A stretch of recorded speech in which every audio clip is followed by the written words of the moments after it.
अवधूत चिंतन श्री गुरुदेव दत्त श्री स्वामी महाराज की जय। सर्वांना श्री स्वामी समर्थ। तुम्हाला जर माझे व्हिडिओ आवडत असतील तर चॅनलला नक्की सबस्क्राईब करा। तर आज आपण एक विषय घेऊन आलेलो आहोत की देवपूजा करतो तरी घरात सारखी भांडणे का होतात। आपण व्रतवैकल्य करतो, देवपूजा करतो, म्हणजे एवढं सगळं देवांचं करून हे भांडणे, चिडचिड, कटकट घरामध्ये होती तर मग का होते असा बरेच जणांना प्रश्न पडतो। तर मग ह्याच्यावर आज का होती आणि त्याच्यावरचे उपाय हे दोन्हीही मी आज ह्या व्हिडिओमध्ये सांगणार आहे। तर व्हिडिओ शेवटपर्यंत बघा। आपल्या घरात ना एकतर पहिले असतं नजर दोष, म्हणजे आपल्या शेजाऱ्यांचा, नातेवाईकांचा म्हणा, मित्रमंडळीचा, कुणाचाही नजर असं नाही म्हणजे सगळ्यांचं, पण त्यातले ठराविक काही लोक असतात जे तुमच्यावर जळणारे असतात, तुमचं चांगलं झालेलं त्यांना बघवत नाही, किंवा नाही का असं बरोबरी करतात ते तुमची, बाई ह्याचं एवढं चांगलं ते, मग काय प्रत्येकाचीच नजर चांगली नसते, काही लोकांची नजर पण खराब असते। मग हे नजर दोष एक कारण आहे। आणि घरामध्ये ना निगेटिव्ह एनर्जी, म्हणजे आता आपण जसं पॉझिटिव्ह एनर्जीबद्दल बोलतो, देवाबद्दल बोलतो, तसं ह्या ब्रह्मांडामध्ये निगेटिव्ह एनर्जी पण आहे। किंवा तुमच्या आजूबाजूला कधी काही झालेलं असेल, कोण वारलेलं असेल, किंवा नाही का आपण म्हणतो आत्मा वगैरे असं, मग त्याची ती निगेटिव्ह एनर्जी कधी कधी आपल्याला प्रभावित करते। किंवा आपले पितृदोष असतात काही, तर हे पितृदोषांचं पण आहे आणि निगेटिव्ह एनर्जींचं पण आहे। म्हणजे नाही का आपण म्हणतो आत्मा वगैरे ह्या गोष्टी आहेत। आपण जसं देव मानतो ना तसं आत्मा पण आहेत, फक्त ते आपल्याला दिसत नाही, त्यांच्या मर्यादा असतात, पण त्याचा काय होतं आपल्याला त्रास होतो, भांडणं, चिडचिड, कटकट हे पण होतं। आणि आपले पितृदोष हे पण असतं। आपले समजा पहिले लोक जे असतात, जे वारले, त्यांच्या काही इच्छा असतील किंवा त्यांचा कशामध्ये जीव गुंतलेला असेल, हे त्या बऱ्याचशा अशा गोष्टी आहेत। तर ह्या 3 तर मुख्य गोष्टी आहेत। तर ना मग ह्याच्यासाठी आपण एक पहिला उपाय करायचा की आपल्या घरामध्ये ना मग, आणि ओळखायचं कसं की आपल्या घरात म्हणजे आहे हे। तर बघा, आपण जर तुळस लावत असू आणि तुळसनं आपले उपजरच येत नाही, तुम्ही सारखं रोप आणून लावता, खराब होतं, जळतं, किंवा नाही का असं सुकून जातं, हे पण आपल्या घरामध्ये एक म्हणजे आपण ओळखू शकतो की ह्याच्यातून हे पण आपल्या घरामध्ये ह्यातली कुठली तरी एखादी गोष्ट आहे।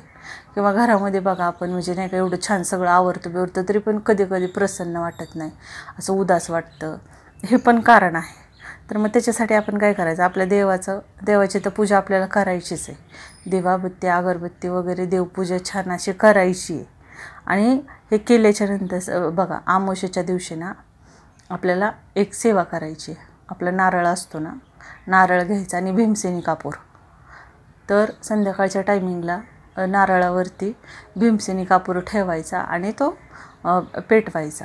आणि त्यांनी ना आपल्या अख्ख्या घरामध्ये असं फिरायचं घेऊन, देव्हाऱ्यापासून असं हॉलमध्ये असेल, किचन, तुमचं जेवढं घर असेल मोठं तेवढं घर, हे सगळीकडं म्हणजे ते हवन फिरवायचं आणि त्याच्यावरती प्रज्वलितच राहायला पाहिजे भीमसेनी कापूर। तर सगळीकडं फिरवायचं आणि लास्टला आपण दाराच्या बाहेर जायचं, आपल्या दारावरती चौकोटीला पण ओवळायचं आणि तसंच तो नारळना बाहेर टाकून द्यायचा। बघा, ह्याने पण ना बऱ्यापैकी तुमच्या घरातले नजर दोष आणि निगेटिव्ह एनर्जीमध्ये पण फरक पडतो। आणि दुसरी गोष्ट, आपल्या संध्याकाळी ना आपण थोडंसं कापूर, भीमसेनी कापूर असेल ना तो जाळायचा घरामध्ये।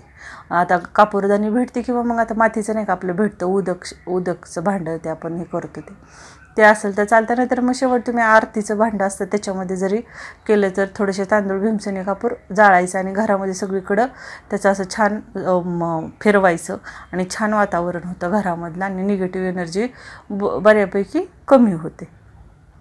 आणि तिसरी गोष्ट म्हणजे ना आपल्या दाराच्या समोर ना जास्त चपला वगैरे ठेवायच्या नाहीत, छान स्वच्छ दार ठेवायचं।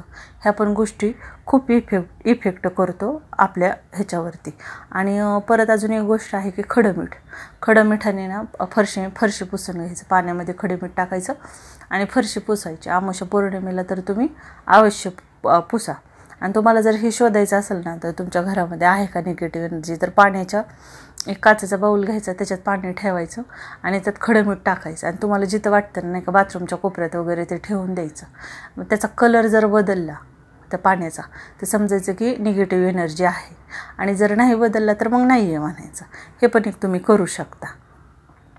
आणि सगळ्यात महत्त्वाचं म्हणजे ना आपल्या देवापुढे, आपल्या कुलदेवतेपुढे तुपाचा दिवा लावायचा एक. मंगळवार शुक्रवार दररोज जरी नाही तुम्ही लावू शकला तर मंगळवार आणि शुक्रवारी नक्कीच लावा.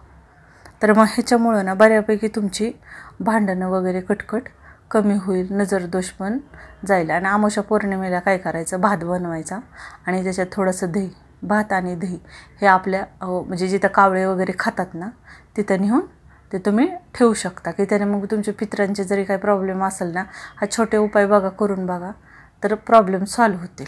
हे दही भाताचं एक तुम्ही नैवेद्य ठेवा, किंवा पशुपक्ष्यांना तुम्हाला वेळ भेटेल तेव्हा थोडंसं कितीक लागते पिवळं धान्य म्हणा, डाळ वगैरे किंवा तांदूळ तुम्ही असं पक्ष्यांना खायला घाला. त्याच्यातून पण बऱ्यापैकी म्हणजे घरातलं निगेटिव्ह एनर्जी वगैरे बाहेर जाते.